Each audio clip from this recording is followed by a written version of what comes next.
आज बहुत सारे स्टूडेंट्स न्यूजीलैंड वीज़ा लगाना चाहते हैं। उसका रीज़न है कि जब जर्मनी की बात करते हैं तो जर्मन लैंग्वेज, अगर स्पेन की बात करते हैं तो स्पेनिश, यानी कि यूरोप में कहीं भी बच्चा जाना चाहता है तो वहाँ पे वहाँ की लैंग्वेज का इशू रहता है।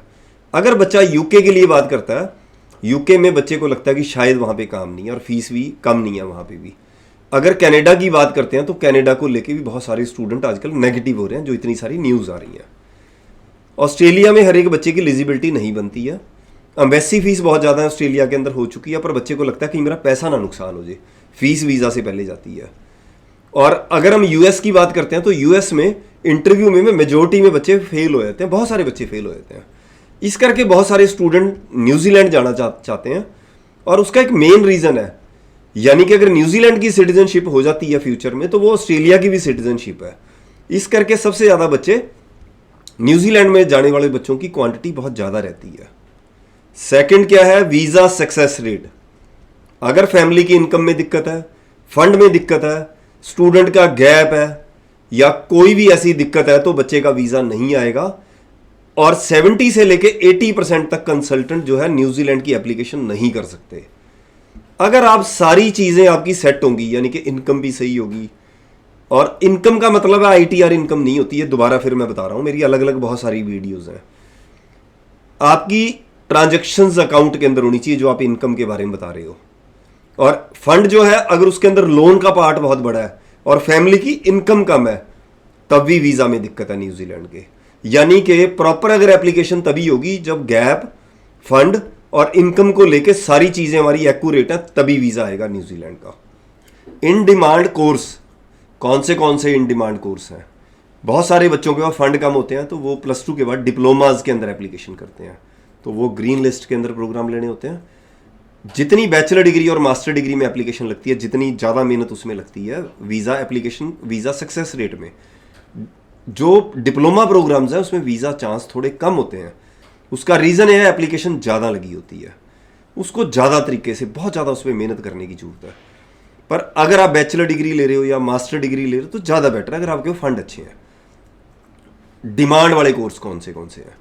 डिमांड वाले जैसे कोर्स हम कह देते हैं, सिविल का प्रोग्राम हो गए, बहुत सारे हैं, इलेक्ट्रिकल हो गया, और उसके अलावा मैकेनिकल हो गया, एग्री बिजनेस हो गया, और मेडिकल के सारे ही कोर्स हो गए, टोटली सारे परमानेंट रेजिडेंसी वाले प्रोग्राम है। बहुत सारे ऐसे, डेटा साइंस हो गया, बहुत सारे ऐसे प्रोग्राम है जो सेटलमेंट थोड़ा सा मुश्किल होती है।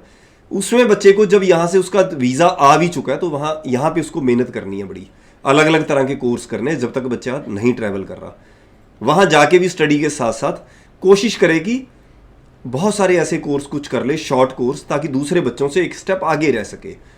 और उसके अलावा अगर अच्छी जॉब मिलती है और कम सैलरी मिल रही है तो उसको शिफ्ट कर लेना चाहिए। कहीं ये नहीं कि टैक्सी चलाता जा रहा है या कुछ और ऐसी छोटी छोटी जॉब करता जा रहा है जो फ्यूचर में सेटलमेंट से और दूर होता जाएगा बच्चा।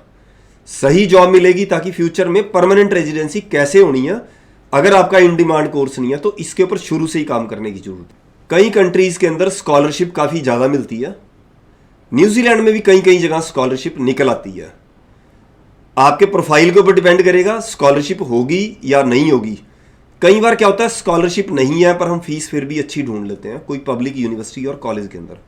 नॉर्मली न्यूजीलैंड के अंदर फीस थोड़ी सी ज़्यादा रहती है, पर ऐसे फिर भी बहुत सारे प्रोग्राम्स और यूनिवर्सिटीज़ मिल जाती हैं जो थोड़ा सा हम अफोर्ड कर सकते हैं। पर अच्छी यूनिवर्सिटी और कॉलेज में पढ़ने से फ्यूचर में सेटलमेंट की तरफ थोड़ी जल्दी जा सकते हैं। अगर आप पोस्ट स्टडी वर्क परमिट कितना मिलता है, अगर आपने किया +2 के बाद कोई डिप्लोमा लेते हो ग्रीन लिस्ट का, अगर ग्रीन लिस्ट से बाहर का डिप्लोमा लेते हो तो वर्क परमिट नहीं मिलता। ये चीज़ दिमाग में रखनी है हमने। ग्रीन लिस्ट का प्रोग्राम लोगे, 1 साल का लोगे तो 1 साल का वर्क परमिट मिलेगा, 2 साल का डिप्लोमा लोगे तो 2 साल का वर्क परमिट मिलेगा आफ्टर स्टडी। 3 साल की बैचलर करनी ज़्यादा बेटर होती है, उसमें सारे प्रोग्राम के अंदर 3 साल का ही वर्क परमिट है। लेवल 8 जो होता है मास्टर का फर्स्ट ईयर है, उसके अंदर आपको 1 साल का वर्क परमिट मिलता है। पर अगर आप कंप्लीट मास्टर कर लेते हो तो वो 1 साल का भी हो सकता है प्रोग्राम, 1.5 साल का भी हो सकता है, उसके अंदर आपको 3 साल का वर्क परमिट मिलता है। स्टूडेंट की लाइफ कैसी है वहाँ पे? बहुत शानदार लाइफ है वहाँ पे स्टूडेंट्स की। अभी भाई एक चीज़ मान के चलनी है हमने, न्यूजीलैंड में सिर्फ वही बच्चा जाता है जिसके पीछे फाइनेंशियल कंडीशन स्ट्रांग है। वहाँ पे डुप्लीकेट पेपर आप लगाओगे तो आपका वीज़ा ही नहीं आएगा। 100% आपको परफेक्ट एक तो पेपर चाहिए होते हैं, जब जिसकी बैकग्राउंड स्ट्रांग है। फ्यूचर में अगर आपकी सही तैयारी है तो एक सही आपको लाइफस्टाइल भी सही मिलता है, सैलरी भी बड़ी शानदार मिलती है। रीज़न क्या है, लिमिटेड स्टूडेंट जाते हैं वहाँ पे, बहुत ज़्यादा स्टूडेंट नहीं जाते। इंडिया से स्टूडेंट न्यूजीलैंड के अंदर थोड़े से कम ही जाते हैं, बहुत ज़्यादा स्टूडेंट नहीं जाते। ज़्यादातर बहुत सारे स्टूडेंट को बड़ी अच्छी सैलरी मिलती है, कईयों को थोड़ी कम सैलरी मिलती है, पर फिर भी वहाँ का लाइफस्टाइल बहुत ही शानदार है। वेदर बड़ा शानदार है न्यूजीलैंड का। न्यूजीलैंड जो जाने वाले स्टूडेंट है, ज़्यादातर स्टूडेंट्स खुश रहते हैं। रीज़न, जैसे कनाडा और यूके ने बहुत ज़्यादा लोगों को वीज़ा दिया हुआ है, न्यूजीलैंड में इतने लोगों का वीज़ा नहीं होता, वहाँ पे रश नहीं नज़र आ रहा इतना ज़्यादा, तो इस करके बच्चे सेटिस्फाई रहते हैं। वहाँ पे ऐसा नहीं होगा, ऐसा क्राउड नज़र आएगा कि उनको सिर्फ इंडियन ही इंडियन नज़र आ रहे हैं, रश ही रश नज़र आ रहा है। वहाँ पे एक बड़े लिमिटेड से बड़े सिलेक्टेड स्टूडेंट जाते हैं। इस करके धीरे धीरे वो एक बड़ी सेटलमेंट की तरफ जाना शुरू हो जाते हैं बच्चे। हाइक वीज़ा के पास बड़ी स्ट्रांग टीम है।